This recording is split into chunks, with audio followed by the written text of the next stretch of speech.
정부가 공공택지에 들어설 아파트의 원가 공개 항목을 대폭 늘리기로 했습니다. 아파트 분양가의 거품을 빼겠다면서 이 같은 선택을 한 건데요.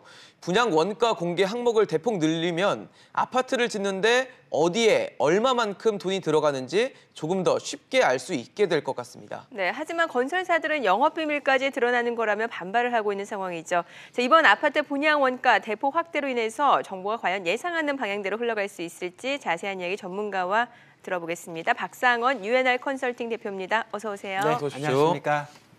대표님, 어제부터 이제 정부가 분양 원가 공개를 확대하겠다 이렇게 했는데 아파트 분양 원가 공개 항목이 모두 다 공개되는 건 또 아니더라고요. 네, 그렇습니다. 그래서 항목만 늘어나는 건데 공공택지 아파트만 또 하겠다고 했고요. 그런데 우선 이 공공택지 아파트라고 하면 좀 시청자분들은 생소하실 수 있을 것 같거든요. 이게 뭔가요? 일단 일단 좀 착각할 수 있는 게 모든 그 아파트 원가 공개는 아니고요. 우리 흔히 얘기하는 재개발, 재건축 이건 민간 부분이기 때문에 공공택지라 그러면 위례 신도시라든지 앞으로 이제 공급될 그 3기 신도시들 이런 남양주, 왕숙 같은데 이런데 그 공공택지가 분양할 때니까 아무래도 정부에서 그 택지 개발을 합니다. 택지 개발을 해서 택지를 공급을 하고 그다음 민간 회사들이 땅을 사거든요. 이런 곳을 먼저 이제 분양원가를 공개를 한다. 공개함으로써 간접적으로 민간이죠. 이게 재개발, 재건축 이런 사업장에도 간접적으로 어느 정도 영향을 좀 미치는 이런 효과가 있지 않을까라고 정부에서 이제 포석을 두고 있는 것 같습니다. 그러면 왜 정부에서 왜 분양가 원가 공개 항목을 대폭 늘리기로 한 걸까요? 아무래도 지금 거의 건설사에서 분양 원가를 사실 공공 부분에서 또 이제 마찬가지로 이제 공개하게 될 때는 두루뭉실하게 이제 공개를 하기 때문에 좀 더 세부적으로 공개를 해서 어느 정도 거품이 있냐 없냐를 좀 판단할 수 있게끔 하는 게 좀 목적이지 않나. 그러므로서 이제 분양가가 좀 낮아지고 주변 집값 좀 낮추는 이런 효과가 있지 않나 이렇게 생각을 하고 있는 것 같은데요. 아무래도 개정 전에 이제 이게 공개 항목이 택지비라든지 공사비, 간접비, 그 밖의 비용으로 총 4개 부분에 대해서 대해서 총 12개 항목이었습니다. 이번 같은 경우는 세부 항목으로 해서 62개로 이제 나눠진데 토목, 건축, 기계설비 등 공사비에 해당하는 항목이 10개에서 20개 정도로 이제 쪼개졌고 예를 들어서 건축은 공통 가설공사, 가시설 및 공사, 지정 및 기초공사, 철골공사, 철근 콘크리트 공사, 용접공사, 조적공사 등 23개 부분으로 이제 세부적으로 이제 세분화됐고요. 아무래도 그 택지 구입비라든지 기간이자 등 3개만 공개했던 여러 가지 그 택지비 항목에도 필요적 경비가 추가됐고 역시 3개였던 간접비 공개 항목에는 분담금 및 부담금, 보상비 등 3개 항이 추가됐습니다. 토목, 건축, 기계설비 등 5개 항목으로 구분됐던 공사비는 세분화돼서 앞으로도 토목 13개, 건축 23개, 기계설비 9개 등 총 51개 항목을 공개해야 되기 때문에 아무래도 이 건설사 입장에서도 상당히 이제 그 원가 공개에 대해서 큰 부담을 가질 수밖에 없다라고 볼 수 있겠습니다. 근데 이 분양가 공개 항목을 공개했던 게 기존에도 원래 있었던 것으로 제가 알고 있는데 늘어났다가 다시 축소가 됐던 거죠, 12개로. 아무래도 분양가 공개가 지난 그 참여정부 때입니다. 2007년에 그 공공 부분이 61개 항목. 그러니까 지금은 62개 항목이니까 딱 한 개 이제 늘어난 거죠. 근데 민간 부분이 7개 항목에 이제 도입됐습니다. 하지만 이제 이러다 보니까 이제 주택 공급도 줄어들고 이런 그 부작용이 있기 때문에 이명박 정부 때 다시 이제 공공 부분 항목이 다시 이제 12개로 대폭 축소되게 됩니다.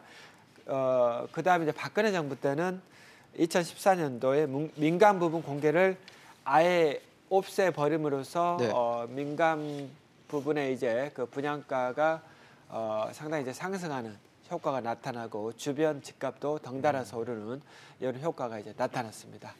그러면 이번에 개정하는 그 분양 원가 항목을 최초로 공개하고 적용하는 아파트 단지가 어디에 있나요?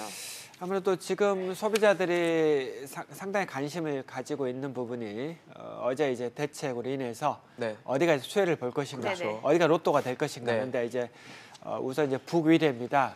북위례요? 다음 달 네. 4월 초나 뭐 4월 중순경으로 이제 해당될 수가 있겠는데요. 힐스테이트 이제 북위례인데요. 아무래도 가구 수 이제 1,078가구인데요.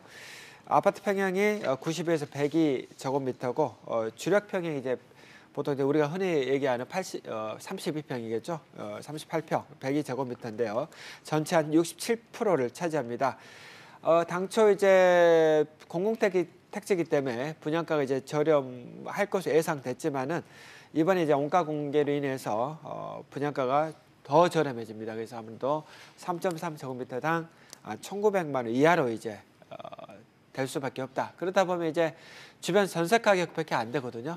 그렇기 때문에 아무래도 많이 통장 가지고 계신 분들이 기대가 많다라고 볼 수 있을 것 같고요. 네네. 아무래도 이러다 보니까 그 현재 9억 원 이하가 됩니다. 9억 원 이하이기 때문에 네. 중도금 대출도 이제 전 평형에서 이제 가능할 거로 보이기 때문에 상당히 많은 분들이 관심을 가질 것으로 예상이 되고 있고요. 네. 그 뒤로 나오는 물량이 우미건설, 그다음에 중흥 S클래스가 이제 대기 중이기 때문에 네. 위례에 대한 광풍이 다시 한번 또 몰아치지 않을까 보고 있습니다. 말씀하신 대로 아까 뭐 광풍이 몰아친다, 또 로또에 대한 기대감을 갖고 있다 이렇게 하시면 로또 청약이 뭐 가능하다라고 제가 생각할 수 있을 것 같은데 그럼 또 정부의 취지와는 좀 다르게 가서 좀 우려들이 나올 수도 있을 것 같고요. 또 건설사들이 분양가를 자의적으로 계산을 해서 공개를 하면 또 거기서 나오는 역효과도 있을 것 같거든요. 그렇습니다. 아무래도 그 분양 원가를 공개를 한다 그래서 실제적으로 주변 집값이 그동안 많이 떨어졌냐? 네. 그렇지도 않거든요. 2007년도나 2008년도 네. 글로벌 금융위기 전에 우리가 자료를 보더라도 네. 원래 분양원가가 공개했음에도 불구하고 한국감정원 발표 자료를 보니까 전국 아파트 매매 가격이 4.54% 올랐고요. 네. 2008년도는 그보다 5.1%로 이제 뛰었습니다.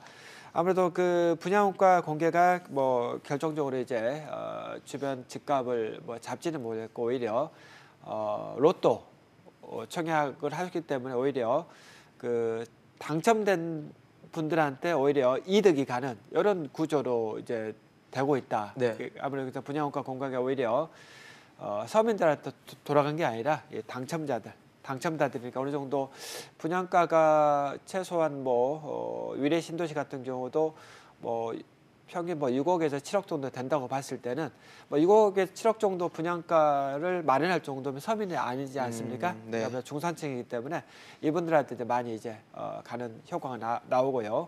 또 분양가 공개라는 게 아직까지는 그 100% 이제 철저하게 검증할 수 있는 이런 기관이라든지 전문가 집단이 뭐 이제 법적으로 뭐 이렇게 있는 게 아니기 때문에 좀 더 세부적으로 어떻게 이제 그 분양원가가 철저하게 이제 검증될 것인가 이것도 이제 검증할 필요가 좀 이제 있다라고 볼 수 있겠습니다. 네, 알겠습니다. 말씀을 여기까지 듣도록 하겠습니다. 네. 네, 지금까지 박상원 대표였습니다. 말씀 감사합니다. 잘 들었습니다. 감사합니다.